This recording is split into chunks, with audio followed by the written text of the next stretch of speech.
cinématographique, la liberté. Liberté!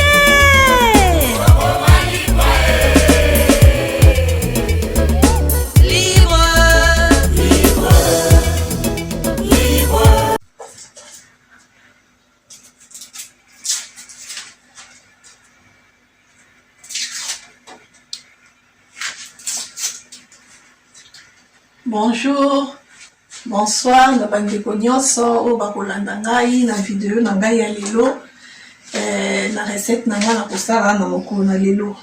Napesi merci na babone nyonso ya sika na babone nyonso ya kala. Napesi bino merci mingi na ba j'aime na bino nyonso o bozotia na ba video na biso o tozo sala. Na ba abonné pe oyo nanu ba s'abonner na te, bo s'abonner na chaîne na biso Chatila Star TV, bo s'abonner massivement. Ba j'aime na bino pe ko sala biso bien makasi, merci pe na cameraman o azozo bilili kitoko. Na yango wana pona mokolo na lelo, nazali na recette na nga pona ko sala lelo recette na nga ya mayebo. Na kolamba mayebo na nga lelo, mayebo oyo ba o basi balamba yango bayebi. Eza mayebo ya matoi o to bengaka bato mosusu na Kinshasa babengaka yango kilebu. Nde yango na kosala lelo mayebo na nga na kolamba yango na mbisi ya kokauka na mbisi ya kokauka na makayab. Donc yango na kosala lelo mayebo na nga nasi na sukolaki mayebo na nga na sukolaki yango déjà bien. Ba o bayebi ndenge nini basalaka mayebo ndenge basukola yango bayebi. Mais bato mosusu pe o bakosepela na recette oyo bakolinga kosala recette oyo na kolakisa bango mbala moko ndenge nini basukolaka mayebo. Mayebo na biso mpona kosukola mayebo oyo bato oyo basi balamba yango bayebi. Mayebo oyo ezalaka na mabele zelo ebele. Donc soki osukoli yango malamu te okokoka kolia yango te po ezalaka na zelo ya zelo. Donc na yango wana mayebo na ndenge na sukolaki yango boye na koyebisa te nombre de fois oyo bokosukola, mais il faut kosukola yango mai ebele. Nga na sukolaki esali ngai na sukoli yango ata 8 fois mpona mona penza zelo nyonso esili. Na yango wana mpona kosukola mayebo moto oyo akosepela na recette oyo akolinga kolamba mayebo, soko osombi mayebo na yo okoya na mayebo na yo okotia yango na mai ya moto te, mai kaka ya malili. Soki mai eza moto mayebo na yo ekolemba okozwa moya kosukola yango te. Okozwa mayebo na yo kaka ndenge eza bosombi oponi yango olongoli bamabanga biloko nyonso oyo ekozala ibandi tokolia te na kati ya mayebo olongoli basalite nyonso okoya kotia yango mai. Soki otie mai otiki yango okoya kotika yango epema ovandisi yango wana epemi okomona mayebo na yo nyonso ekovimba ekofungwama nyonso evimbi. Tango okomona mayebo no evimbi bongo okoya kozwa yango sikoyo okoya kosukola mayebo na yo. Mayebo okotia yango pe mai ebele te po epeso moyen ya kosukola. Okozwa mayebo na yo okosukola yango lolenge oyo mayebo. Okozwa mayebo na yo okosukola mayebo boye po soki osukoli malamu te zelo ekotikala na ndenge ya kosakana te. Donc il faut kozwa temps ya kosukola yango kofinafina pe makasi te po ebukana te. Ale okoya kosala yango kosukola na modele oyo po kosukola boye. Soki ozosukola boye lokwa bandenge bazobenga yango mayebo ya matoi, donc eza lokola matoi. Il faut kosala yango boye kosukola modele oyo po soki ozosala boye oyo nyonso ekangamaki zelo nyonso ekangamaki na kati ya mayebo nyonso okomona ekobima na kati ekotikala na se ya mai. Okosukola mayebo na yo boye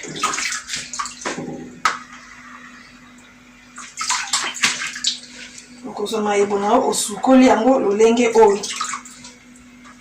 Soki po oza na passoire osali na passoire osimbi passoire boye ndenga na simbi sani oyo mai mbala moko ezokita na se okosala boye osukoli mayebo na yo okomona okolia mayebo na yo ya kitoko. Osukola ngo pene senga na motema ya kokita mpona kosukola yango, sino te ekosimba te. Ngai mayebo nyonso nasi nasukolaki yango eza déjà bien. Okozwa mayebo na yo osilisi obwaki mai lolenge oyo. Obwaki mai na yo.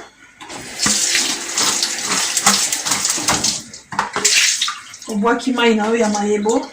Soki na kati ya mai omoni mayebo na yo bazelo etikali, donc wana seki ezosenga il faut kosukola lisusu, faut korince yango lisusu. Ozongisi ndenge na tiaki, osukoli yango lisusu, obwaki mai. Kaka bongo ti ntango okomona ke mayebo na yo nini bassin na yo etikali propre, ata zelo na kati te, seki mayebo na yo ekomi kitoko mpona kolamba. Na yango wana sikoyo nakozwa mayebo na ngai, nakotia yango na nzungu oyo nakolambela, nakotia yango lolenge oyo. Nakotia mayebo na ngai. Mpona mayebo na ngai nakozala na besoin ya kolambela yango biloko oyo nakozala nango besoin mpona lambela. Nakozala na besoin ya kolamba yango, nakozwa tomate na ngai boye mibale, tomate ya mbuma, nakozwa poivron na ngai, naza pe na besoin ya céleri yango nasi na kati, nakozwa ai na ngai yango oyo nakolongela yango poso, nakozala pe na besoin ya matungulu na ngai, nazwi matungulu na ngai yango oyo nakokende kosukola yango.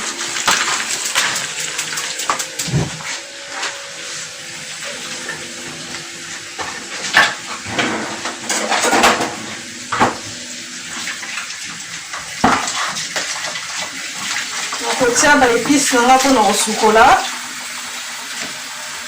Nakozwa mayebo nakotia mai, nakotia mayebo na mai pe mingi te na mesure ya bien biso ba mama toyebi. Po supu pe lekebele te, po supu pe ifo esala mwa kokangama.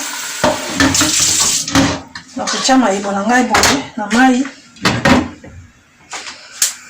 nakopelisa moto na nga. Nakola kotia bouillon na ngai ya jimbo to pe bouillon nyonso oyo oza nango bokoki kotia. Nakotia bouillon na ngai boye.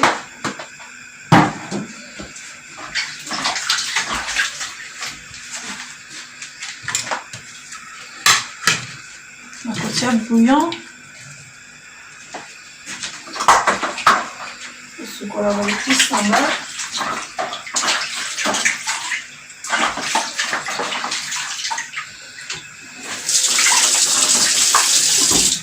Osukola ba épices na ngai mpona lamba mayebo na ngai. Mayebo na ngai na mbisi ya kokauka na makayabu, mayebo ya kilebu. Osukola ba épices na ngai.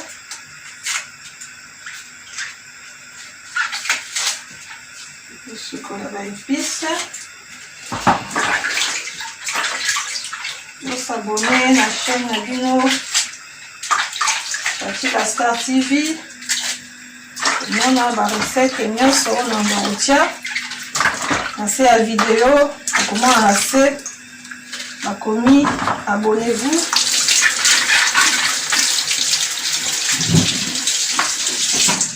Osabone wana oklike kaka ozali mobimba na vidéo nyonso na kotia okomona yango. Ba j'aime na bino pe ekosala biso bien makasi. Nazolamba mayebo na ngai.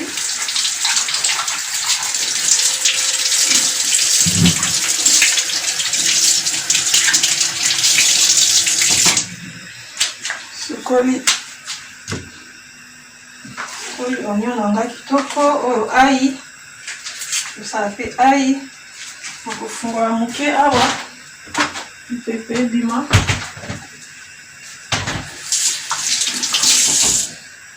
kolamba biloko na ngai oyo tokolia lelo mayebo na biso ya mbisi ya kokauka. Nakosala ai na nga. Nasisi kosukola ba épice na ngai kitoko. Nasukoli yango bien, nasukoli matungulu na ngai, ai, tomate na ngai, poivron, nasape na céleri, ndenge nalakisaki na ebandeli ya video. Bon, yango wana siko pe natiaki deja mayebo na nga na moto, natiaki mai, natiaki pe na bouillon na nga na kati ya mai. Na yango wana okende kokata sikoyo ba épice na nga oyo nakolambela mayebo na ngai. Okende kokata yango. Nazokata ba épice na ngai oyo nakolambela kilembu na ngai ya mokolo na lelo.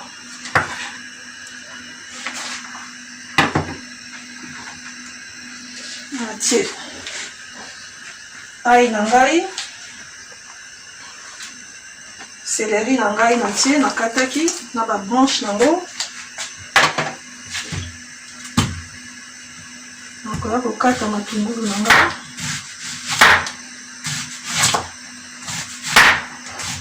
Kata matungulu. Ça dépend ya quantité ya biloko. Kata matungulu nini oyo okoki kotia.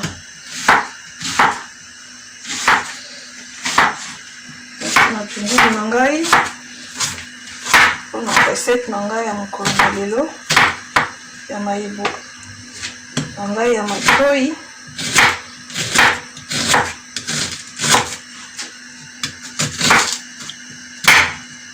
Na ngai yango wana eza na moto eza kotoka.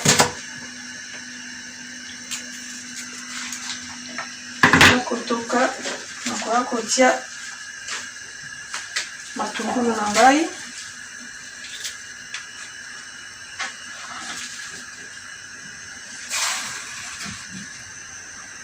Tia matungulu na ngai na mayebo. S'abonner à la chaîne Nabino, Chati la Star TV.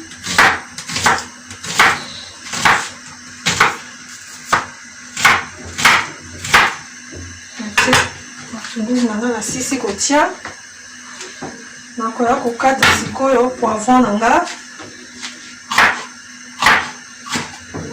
Kata poivron nanga. Lenge oyo.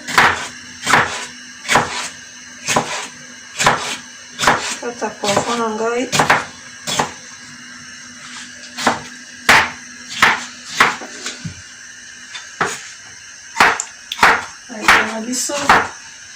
Mayebo na biso. Nakoya na moto nazokata ba épice na ngai. Voilà.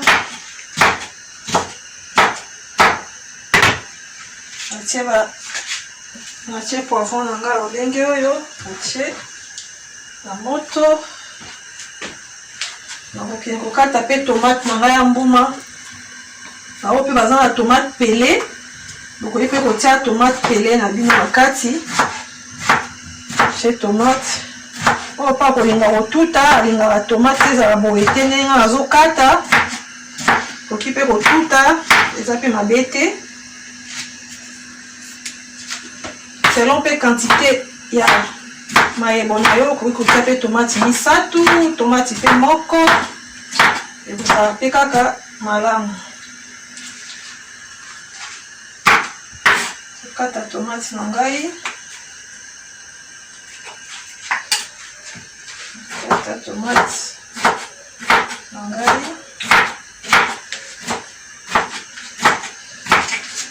Nakolamba mayebo na biso ya mokolo na lelo. Mayebo okoki kolia yango pe na fufu, na kwanga. Bato pe balingaka loso bakolia na loso, na makemba. Ekoleka nango kitoko. Nakoya kotia pe tomate na ngai ya mbuma. Ndenge oyo tia yango nyonso mbala moko boye. Tia yango. Nakoya kozwa sikoyo mbisi na ngai ya kokauka. na makayabu na ngai. Mbisi na ngai kokauka na video oyo ya liboso na expliquaki na baoyo bayebi kosukola mbisi te ndeni bakoki kosukola mbisi. Na kotia mbisi na ngai kokauka lolenge oyo ozo lutu na ngai. Natie mbisi na ngai kokauka oyo eza mwa monene. Nakoya kotia makayabu. Tia makayabu. Kayabu pe natiaki na mai na tikesi ya mungwa. Ezalaki pe deja esi esukolama. Kotia lolenge oyo na kokanga yango. Boye nakoya kozwa lisusu mafuta na ngai, mafuta ya l'huile, mais nakotia pe mwa mbila pe mwa ndambu po esala mwa couleur. Nakoya kotia mafuta na ngai ndenge na uti ko expliquer. Donc nyonso nasi natie na kati wana natie mayebo na nga na sukolaki natie na mai na zwi yango natie mayebo na nga na mai natie mai na nga na mesure natie bouillon na ngai oyo pe balingaka bouillon te otie mungwa ya pamba sans bouillon na ye kokata na ba épices na nga oyo natie na kati ya biloko na nga ya lelo mayebo natie matungulu natie ai natie tomate ya mbuma natie lisusu natie céleri na ngai nakoya kozwa sikoyo nyonso na kati yango na sukoli biloko na nga kitoko natie mbisi na nga ya kokauka nasi na sukolaki bien natie pe makayabu na nga nasi na sukolaki yango na laisaki yango na mai esili mungwa na sukoli bien natie na kati na yango wana sikoyo nakoya kotia mafuta na ngai ya mbila nakoya kotia nanu nabosani muscade na ngai pe nakorape mwa ndambu ya muscade lolenge oyo mingi te narape muscade boye naye kotia nakozwa mafuta ya l'huile na mesure mingi te nakotia na mayebo na ngai boye mafuta na ngai ya l'huile nakoya kotia pe mbila ndambu kotia mafuta na ngai ya mbila boye po epesa pe mwa sola mbila epesa pe mwa couleur wana ya mbila ekosala kitoko na yango wana nakoya kotia sikoyo na bosani totia miel te quand même nakoya kotia sikoyo nakoya kotia nguba na nga mwamba pâte d'arachide nakoya kotia yango okotia yango pe selon quantité ya biloko ezala pe ebele te ezala te ebele nde totiaka ya fumbwa me tokotia yango eyokana pe mwa ndambu nakotia nguba na ngai lolenge oyo tia nguba omoni wana ekoki te fo tobakisa ndambu bakisa pâte d'arachide na ngai bakisi boye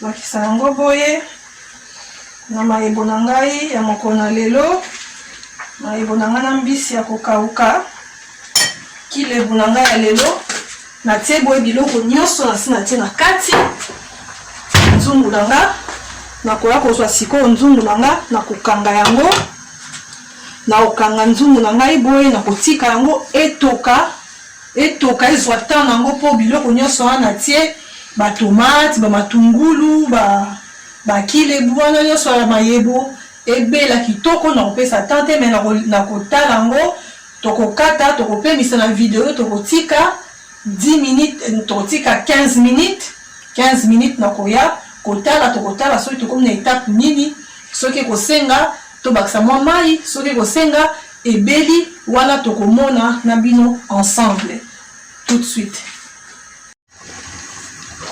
Natikaki nzungu na ngai etoka pendant 15 minutes. Donc 15 minutes wana nazali kotala nguba ezika te yango na 15 minutes biloko na ngai tokomi na étape oyo yango oyo mayebo na ngai oyo nalambi lelo na mbisi ya kokauka na makayabu kilebu na ngai ya mokolo na lelo yango oyo ekomi etape oyo bao mpe baza na mbinzo soki boza na mbinzo bokoki kotia yango mpe mbinzo bakisi mpe mbinzo mpe ekosala esu bien donc ekomeka mungu wana tala mungu wana nga soki ekoki mpo natiaka bouillon mungu wana nga bouillon nango ekoki te natia mungwa nakisa mungwa mesure ya mungu eza ça dépend ya quantité ya nzungu ya biloko bamama tozala na lisu na biso ya cuisine donc soki otali kaka bomoni ke oyebi ke soki natie boye eleka te ekoleka te ekozanga nde yango wana natie na lutu mpo namoni ke ekoleka te natie mungwa na nga bakisi mungwa nakotika lisusu mayebo na ngai na moto lisusu etoka lisusu mwa ndambu etoka mai pe ekita nguba pe ekangama mwa ndambu lokola ya fumbwa te me na ndenge ya mayebo ya kilebu donc nakotika ngo mokebo etoka après nakozonga na nsima lisusu mpo nalakisa nzungu na nga ndenge ebeli apres nakosala pe dressage nakotia na sani oyo tokende kolia nango na mesa. À tout de suite. Biloko na ngai 15 minutes on atiaki nayaki kotala nakisaki mwa mungu ya moke natikaki yango lisusu mwa ndambu mpo na ye ekita mwa mai etunguba mpe biloko esangana bien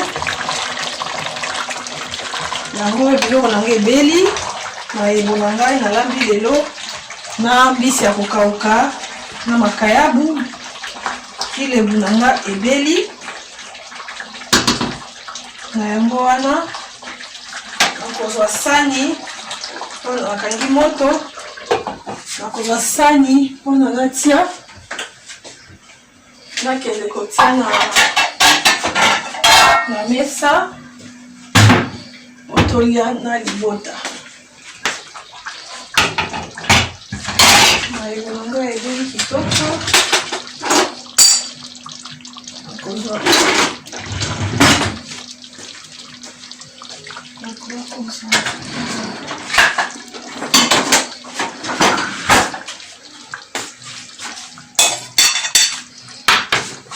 Nakotia mayebo na ngai na sani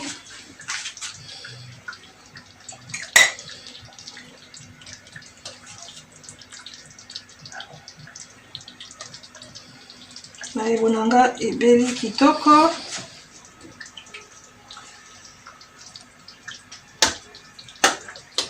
plus ou moins 30 minutes mayebo obela déjà bien mayebo ezala nango makasi te eza te lokola mosuni ya ngombe ezalaka pete déjà et puis banguba babiloko nyonso wana na plus ou moins 30 minutes ekobela bien depuis pembeni ya sani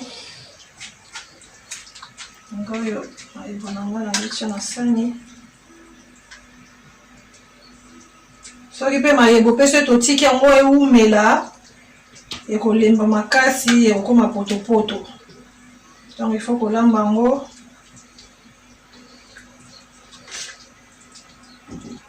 koumisa te na moto yango oyo mayebo nanga esili yango elambami kitoko mayebo nanga yango oyo yango na mesa po tokende kolia pilipili kopo na décor voilà mayebo na ngai yango oyo ebeli. Merci na bandeko nyonso oyo bakotala video na ngai ya recette oyo napesi bino merci mingi. Merci na cameraman pe wana comme ça tokutani à la prochaine. Bisous.